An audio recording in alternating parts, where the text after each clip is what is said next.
App State shutout of Old Dominion, and more coming up right here on Sports Bar.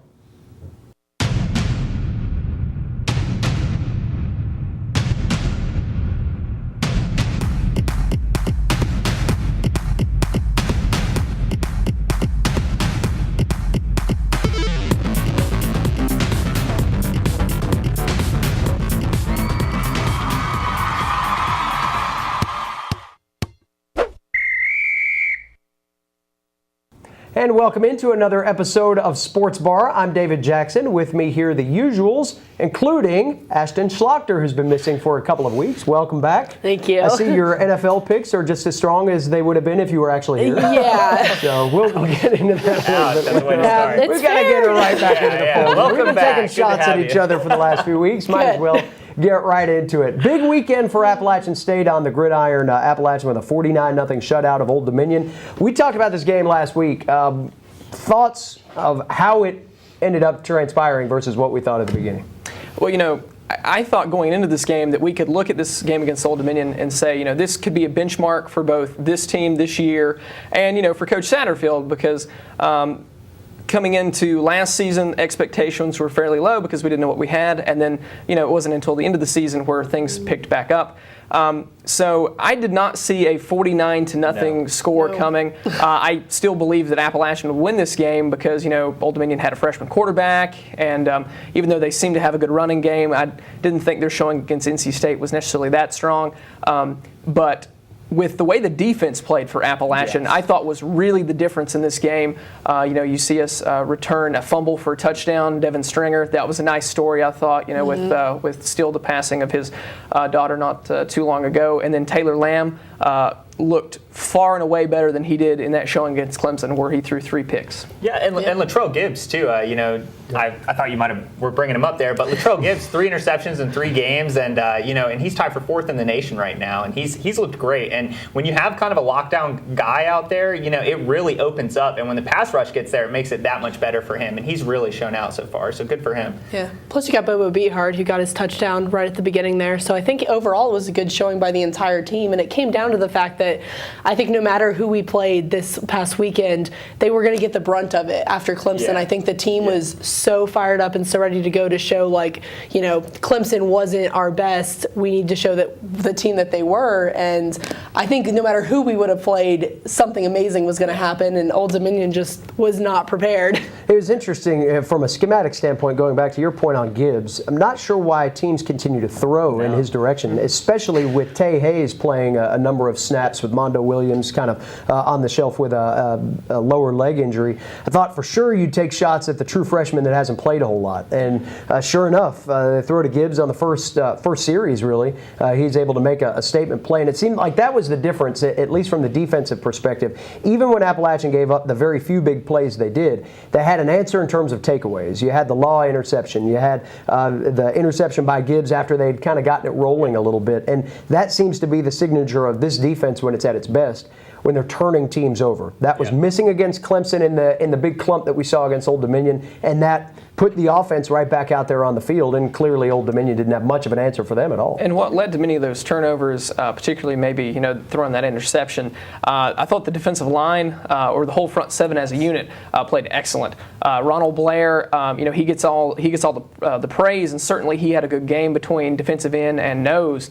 But Boggs, Law, that whole unit. Nate Norwood, on the Tyson other, Fernandez played well Fernandez on the other definitely. side. All those guys had a great game, and I was on the play that we sacked them at. I think it was the 1 yard line. I was really hoping we were going to get in there on a safety, just because that would have been a kind of an ode to those guys who aren't going to get on the board normally, and them playing so well, they could have maybe put up a couple points for Appalachian, but. Yeah, and the way they stopped Lowry, I think, was huge. I mean, I think it looked like Old Dominion was scrambling a bit when they knew that they couldn't go to him. And it's got to be frustrating for them 2 weeks in a row being unable to rely on him. He's their biggest weapon. And App just neutralized him. And from there, the quarterback just made poor decisions. And, and the weather wasn't great either. That was a game where if you were going to win the game, you probably needed to be able to run the ball. I mean, I will say that Taylor Lamb far exceeded my expectations as far as throwing in a game like that, and throwing 4 touchdowns. But you needed to be able to control the line of scrimmage to win a terrible weather game like that. When the big play element of that too, where not only did he throw the ball, but he had a screen pass that went for a big play. He had another finesse pass, kind of drew up the defense and lofted the one soft pass down to Cox for a touchdown.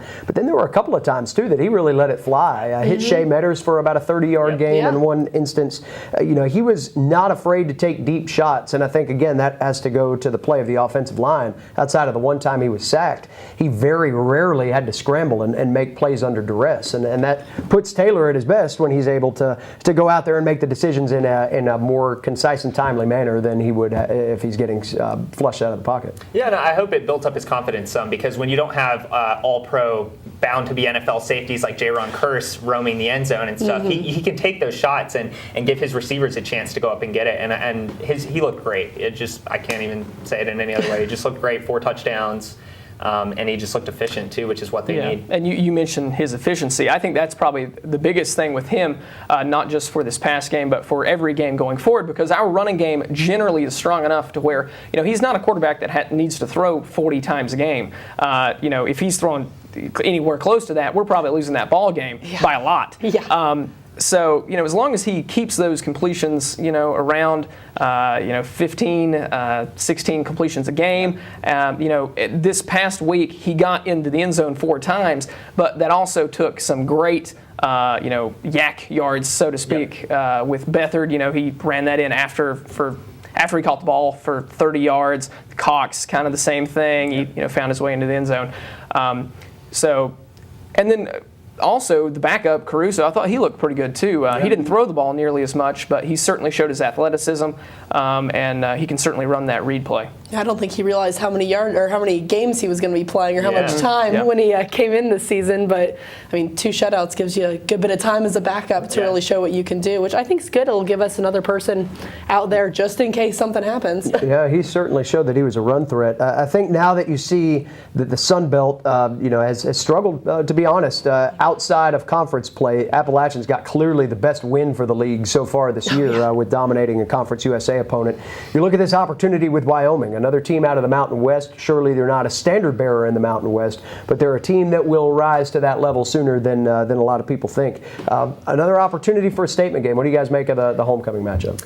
Well, coming out of homecoming last year, they need to make a statement out of this game. And I think it's interesting because that loss propelled them into a 6-game win streak, and they just have to be careful now that they're on this this winning streak they've been on, aside from the Clemson game, not to let one drop. Wyoming is not coming in here with much. They're 0-4. They don't look like a team that could come in and really show something, but that's exactly when they trap you and get you. This could be a trap game for the Mountaineers coming off the big win. Yeah, but it's interesting, though, because I found just kind of wandering around campus and listening to people talk about the football team, people aren't talking about these shutouts. They're talking about the Clemson game and saying, our team's so bad. They lost to Clemson and all this stuff, which is ridiculous to me. It's hard for me to keep my mouth shut sometimes and not say something I shouldn't. But I think that that's actually helping them, though, in a way of kind of saying, we're going to keep showing, who we are, the team that we're playing as now. So I think it's kind of keeping them a little more grounded than if, they had done really well against Clemson. Everyone would have been a little more,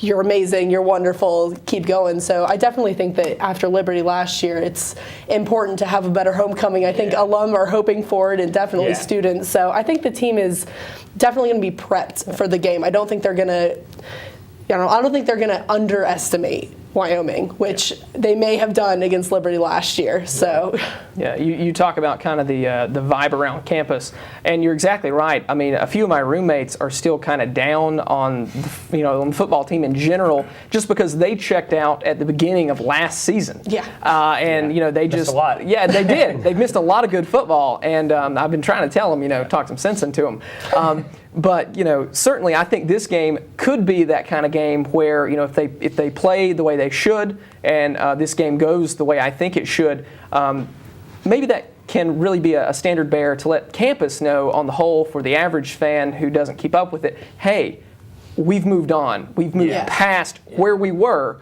because a home game against Howard isn't going to do that for you, because even the average fan knows that we should beat Howard. Well, it's about the visibility of the game, Exactly. and I think that the visibility of the Clemson game and Liberty last year and being homecoming and stuff like that, that's what people who are the kind of passing fan pay attention to. I talked to people who didn't even know we were playing this past weekend because where is Old Dominion? Like that kind of thing. So I think that having a visible game of it's homecoming, people are going to go, whether or not they're even into football, they're just going to go to the game. It's going to help out overall. So kind of to that point here, you get the opportunity to play Wyoming. First time in Appalachian's short FBS tenure that they'll have an FBS team make the trip to Boone out of conference. So this will be arguably one of the best non-conference games that's ever been staged in the venue, at least since the early 1980s when they switched to the FCS.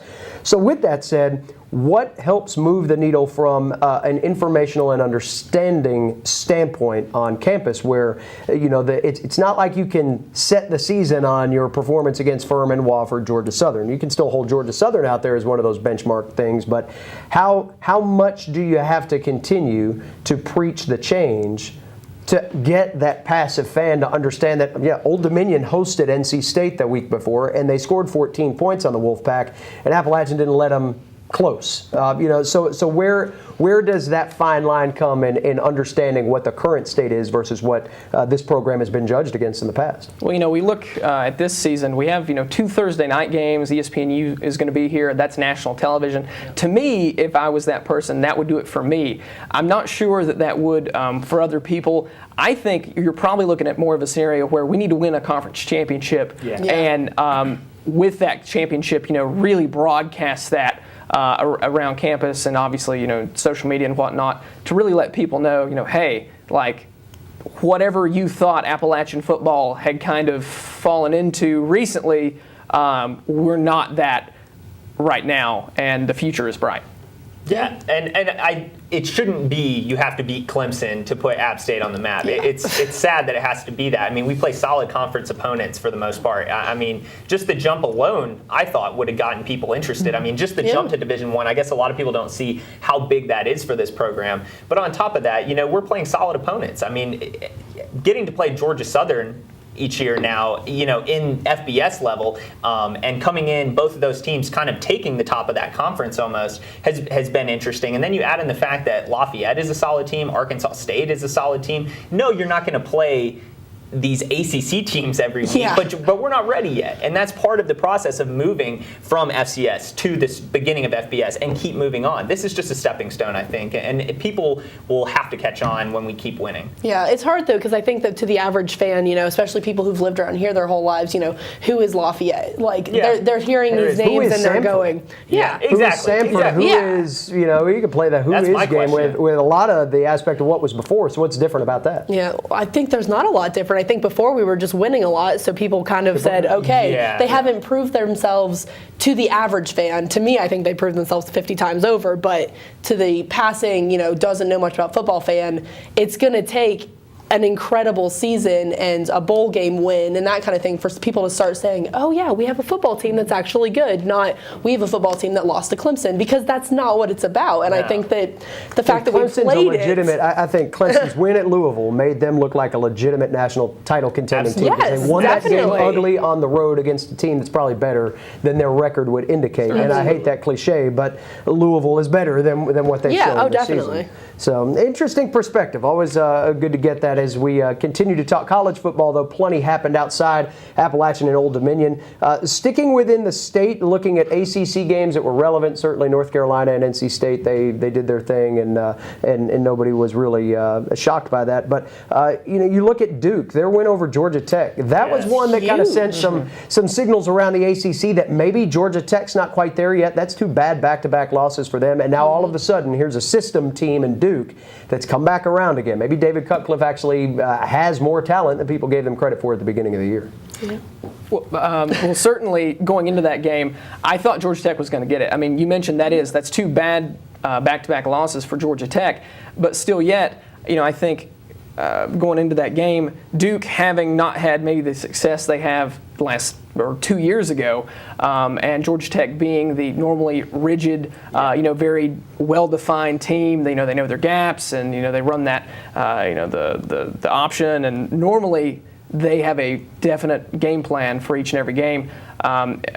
So I was very surprised to see, Duke kind of rise up and certainly take that one away from the Yellow Jackets. But maybe that means that Duke is better than we thought, or maybe Georgia Tech is worse than we thought. I'm kind of not sure where I'm at on that one. Yeah, I don't really know, because before the season, people were talking about Georgia Tech like they were like maybe on the cusp of being in the playoff when it was all said and done. I mean, they finally had the talent to put with their system, which has been so lethal. But at some point, I think you start to get figured out. And I think, their loss to Notre Dame they got figured out. And so teams, Duke may not have the talent level that Notre Dame has right now, but if you can figure out ways to stop that, it's a pretty rudimentary offense. I mean, you know what you're getting from them. And I think that Duke is also a lot better than what people have said. I mean, if they have a couple losses here or there, that doesn't necessarily define them. And in the ACC, it's not like Duke is competing for the conference championship, but getting a big win over Georgia Tech definitely helps their program.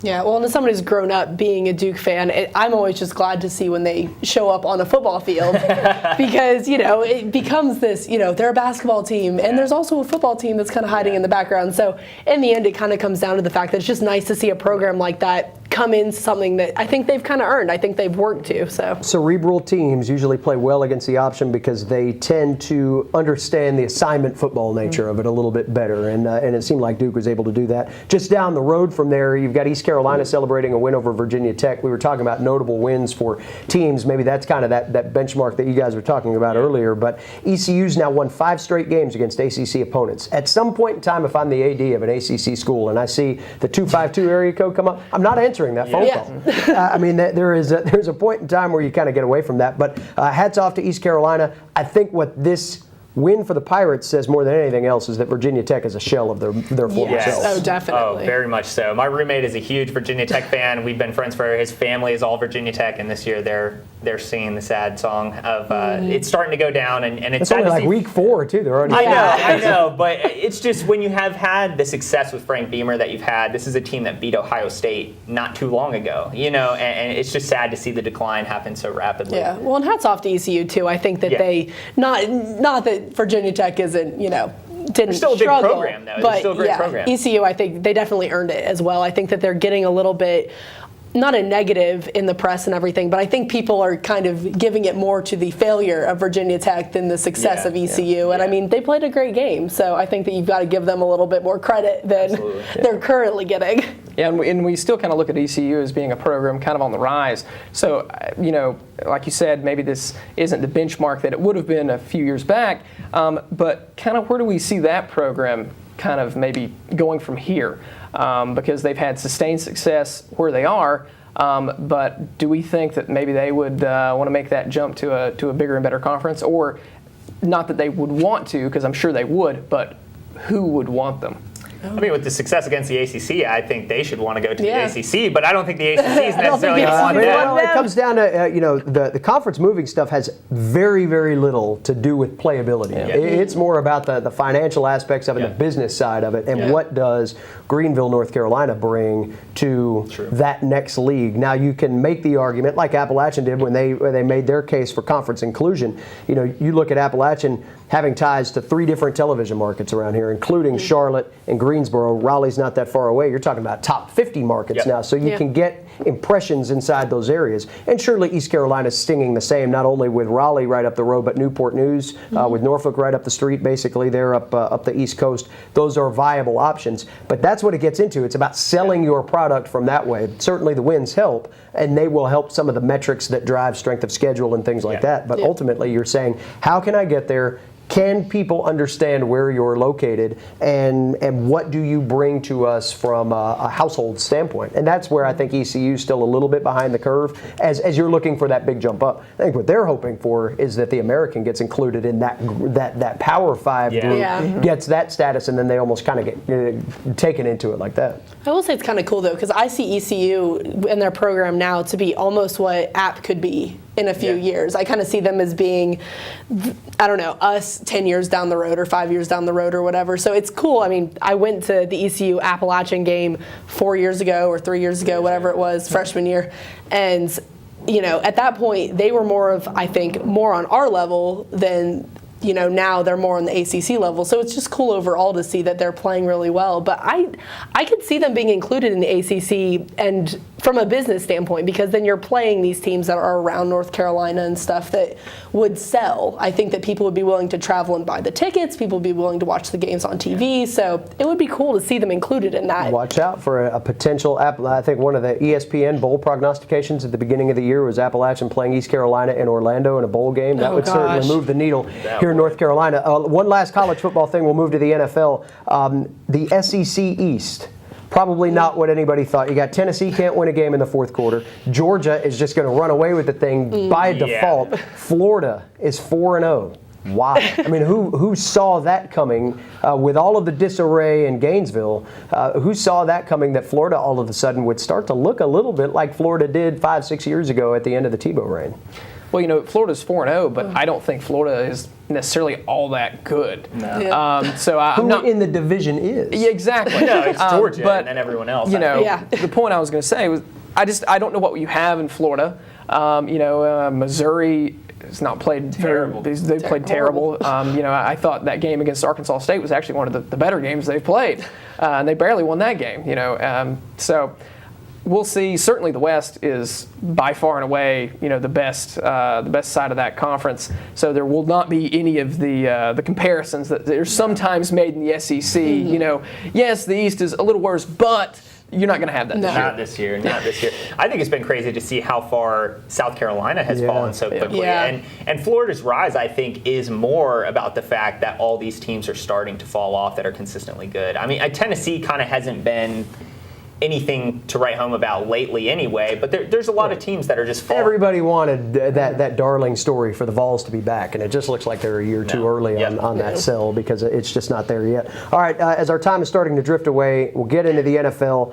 Breaking news here tonight. Our SportsBar sources can confirm that Jared Allen was traded earlier this afternoon from the Bears to the Panthers. This obviously a reactionary move to Charles Johnson getting hurt yesterday. That's a big loss from a continuity and camaraderie standpoint as much as production for the Panthers. But Jared Allen, that's an awfully nice way to wake up on Monday and find a way to plug that gap. Yeah, I think that's a home run all the way around. I think he's a good guy for ticket sales. Yes. I think he's obviously good on the field. I like his personality. So I think they could not have gotten a better a plug-in, so to speak, for Charles Johnson in that position. And we were talking pre-show. In many ways, I kind of think it's an upgrade because Charles Johnson, I think, is a supreme talent, but I don't necessarily always see him show up for every game. Not to say I'm not saying he's not playing as hard as he could, but he certainly makes more of an impact in certain games than others. So I really like them picking up Allen. Shouts out to the Panthers for at least doing something about where they had a hole. I mean, if they'd have done when this you're about the 3-0 in that division, you've got to do everything that you possibly can. They could be 4-0 after playing Tampa.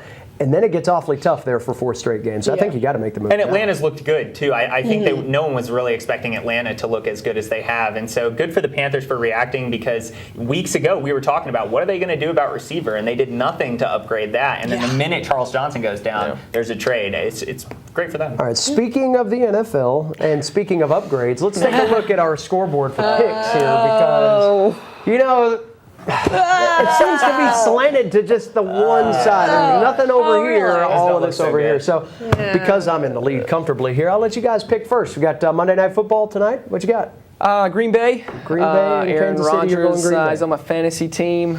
Plus, I think Green Bay is just an overall better team. But I like the Packers. Yeah, I got to go Green Bay, too. I think the Chiefs are a really good team. I will say that. I think it's going to be a pretty close game, but Rodgers doesn't seem to lose at home, and he really doesn't even turn the ball over at home. So, Green Bay. Yeah, I got to go Green Bay as well. More because I'm just a fan, but I got to root for my teams. But no, Rodgers at home I think is a dangerous thing, so I don't think there's any chance there. I've got Rodgers on my fantasy team, so I'm going to go Green Bay also. But the more and more I think about that, actually, I'm not. I'm going to go with Kansas City because I don't like picking with you guys. Obviously, I've been able to prove this. And Jamal Charles is a fantasy beast. And I think for some reason I'm feeling the whole running back scoring big over the weekend thing. So I'm going feeling Charles 1-1-1-3. That's what I'm hoping. Maybe Ashton being on here will change our luck. It's just me being on. Maybe because you guys guys are, I'm glad you guys are in school because you can learn a little bit about how to pick these things. Because it's not about the analysis at all. It's Apparently just about not at all. gut feelings, maybe. I don't know. All right, picks real quick for the App game this weekend. I got App. Like we said, Wyoming's coming in 0-4, and I think ultimately on both sides of the ball we'll end up proving too much. Yeah, App State crowd should be ready to go. I think it'll be a pretty packed house, and they'll be ready. Yeah, definitely App. Just after last year, you can't lose homecoming twice in a row. All right, a part of the homecoming festivities will include your opportunity to see your favorite sports bar personalities in a variety of different locations. You want to break the news here that where you guys will be and when? I think me and Ashton both will be at the Yep. Holmes Convocation Center. That's Thursday night, right? 8 o'clock. Thursday night, 8 p.m. Lip sync finals. Exactly. I'll be doing it with WASU, the radio station here. Yeah, and I'll be doing it with FIMU and Delta Tau Delta, and we're going to kick your butt. So. Yeah, all right. Well, game And I'm face just going to is be there as a on. fan. Yeah, we're just going to be hanging out over in the corner. Yeah. So how does the student radio station have a chance to lose lip sync? I mean, shouldn't you guys be advanced? Dancing? Well, not the dance. I'm thinking the lip sync part. They could just sit over there at the station and just listen over and over. Yeah, we certainly, I guess, have the upper hand in that way. However, none of the music we're using in our routine is a WASU format. Oh, okay. And obviously, all we listen Excuses. to is WASU. All right. This is the last call for Sports Bar, but before we go, we'd like to invite you to contact us at watchapptv.com. Until next time, for the gang here that's winless in their picks, I'm David Jackson. Never going to let it go.